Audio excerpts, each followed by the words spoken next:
Si j'ai traduit ces deux reportages, c'est parce que j'étais sur le cul en apprenant les informations que j'ai voulu partager avec vous. C'est le deuxième de deux, vous avez compris que j'allais parler de cannabis, et plus particulièrement de la conspiration contre le cannabis. Pour ce faire, je vais commencer par vous divulguer ma source. C'est un article de Doug Yorkey, intitulé « La conspiration contre la marijuana, la vraie raison de l'illégalité du cannabis », et vous pouvez le trouver sur illuminatinews.com. Ça va comme suit. Saviez-vous que la marijuana est dangereuse? Le cannabis n'est pas dangereux pour le corps ou l'esprit de l'homme.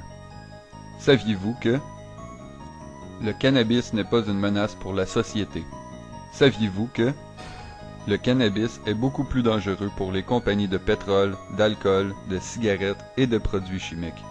Saviez-vous que beaucoup de grosses entreprises avec beaucoup d'argent et d'influence se sont arrangées pour cacher la vérité au monde? Saviez-vous que la vérité est que si le cannabis était utilisé au maximum de son potentiel commercial, ce serait industriellement une bombe atomique? Saviez-vous que malheureusement, les entrepreneurs ne sont pas éduqués sur la diversité des produits économiquement viables du cannabis? Pourquoi?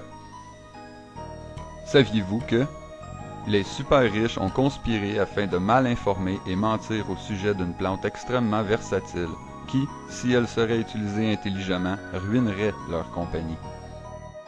Savez-vous d'où provient le nom marijuana? Au milieu des années 30, ce nom lui fut donné pour faire perdre toute crédibilité et oublier l'histoire phénoménale du cannabis. En général, les informations que je vais vous citer sont vérifiables avec l'Encyclopædia Britannica, qui elle-même a été imprimée pour plus de 150 ans sur du papier fait à partir de cannabis. Saviez-vous que tous les livres d'école étaient faits de cannabis ou de lin jusqu'en 1880? Saviez-vous que c'était légal de payer ses taxes en cannabis en Amérique de 1631 jusqu'au début des années 1800? Saviez-vous que refuser de cultiver du pot en Amérique durant le 17 et 18e siècle était contre la loi? Tu pouvais être emprisonné en Virginie de 1763 à 1769 si tu refusais de cultiver du cannabis. Saviez-vous que George Washington, Thomas Jefferson et d'autres pères fondateurs des États-Unis d'Amérique faisaient pousser du cannabis? Saviez-vous que Benjamin Franklin possédait un des premiers moulins à papier et produisait à partir du cannabis? Saviez-vous que aussi la guerre de 1812 était pour le cannabis? Napoléon voulait couper l'exportation de la Russie vers l'Angleterre. Saviez-vous que pendant des milliers d'années, 90% de toutes les voiles et cordes de bateaux étaient en cannabis? Saviez-vous que 80% de tout textile, linge, drap, draperie, etc.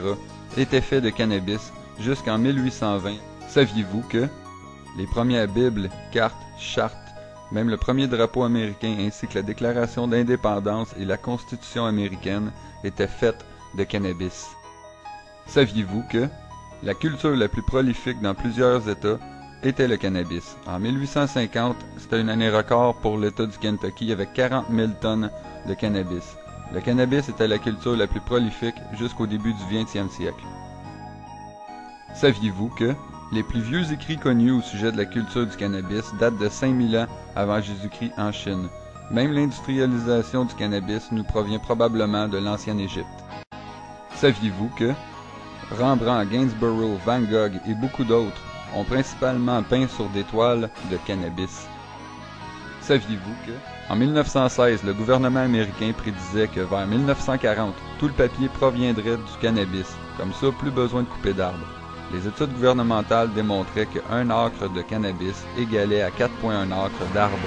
Les gouvernements avaient développé des plans d'action, mais saviez-vous que jusqu'en 1937, les vernis et peintures de qualité étaient faits d'huile de graines de cannabis? 58 000 tonnes de graines de cannabis furent utilisées en Amérique en 1935 pour les produits de peinture. Saviez-vous que le premier Model T d'Henry Ford a été construit pour fonctionner au gaz fait avec du cannabis? L'auto elle-même a été construite en cannabis. Sur sa grande propriété, Ford fut photographié à travers ses champs de cannabis. L'auto avait des panneaux de plastique de cannabis 10 fois plus résistants que le métal. Saviez-vous que le cannabis fut appelé la première culture milliardaire? En 1938, c'était la première fois que l'argent de la culture dépassait le milliard en prévision. Saviez-vous que un magazine d'ingénieurs mécaniques ont publié un article en 1938 intitulé « La plus profitable et désirable culture qui peut être cultivée » disait que si le cannabis était cultivé en utilisant la technologie d'aujourd'hui, ce serait de loin la récolte la plus répandue à travers le globe. Saviez-vous que la culture et la production de cannabis ne détruit pas l'environnement? Le bulletin 404 du département de l'agriculture américaine conclut que le cannabis produit 4 fois plus de pulpe et de 4 à 7 fois moins de pollution que le bois. Le temps de croissance est court, ça pousse dans tous les États ou provinces. Les longues racines pénètrent et brisent le sol pour le laisser en condition parfaite pour la récolte de l'année suivante. Le dense tapis de 8 à 12 pieds étouffe les mauvaises herbes plus bas. Le cannabis peut apporter énormément à l'agriculture ainsi qu'à l'économie nord-américaine. Saviez-vous que, si dans les années 30, les innovations pour la machinerie agricole auraient été appliquées pour le cannabis, des millions de jobs générant des milliers de produits de qualité auraient servi. S'il avait été légal, le cannabis aurait sorti l'Amérique de la Grande Dépression.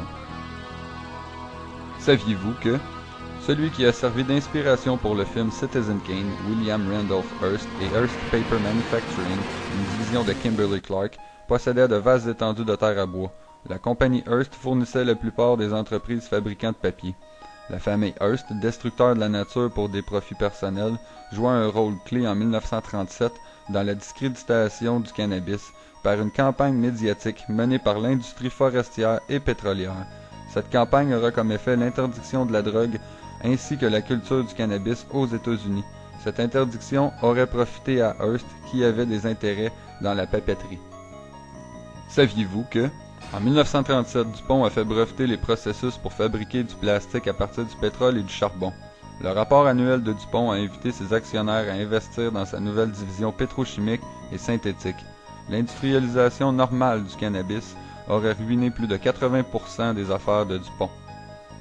Saviez-vous que la conspiration commence quand Andrew Mellon, investisseur majoritaire de DuPont, est devenu secrétaire trésorier de J. Edgar Hoover, grand patron du FBI. Andrew s'est arrangé pour que son beau-neveu, Harry G. Anslinger, soit promu à la tête du Bureau fédéral des narcotiques et drogues dangereuses. Saviez-vous que des rencontres secrètes des manias de la finance étaient tenues afin de déclarer que le cannabis était dangereux et menaçait leurs entreprises multimillionnaires? Pour que leur dynastie perdure, le cannabis devait disparaître. Ces hommes ont pris en main alors un mot obscur du joual mexicain, marijuana, et l'ont poussé dans la conscience collective américaine.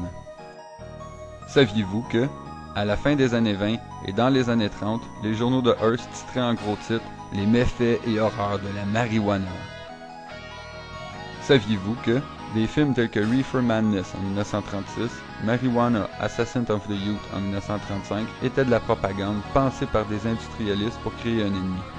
Le but était de gagner la faveur du public pour qu'une loi anti-marijuana puisse passer. Saviez-vous que tous les films dans ce temps se terminaient par « The End », la fin. Ces films finissaient en disant « Dites-le à vos enfants, tell your children, bouhou ». Saviez-vous que, dans les années 30, le monde était naïf, pratiquement ignorant.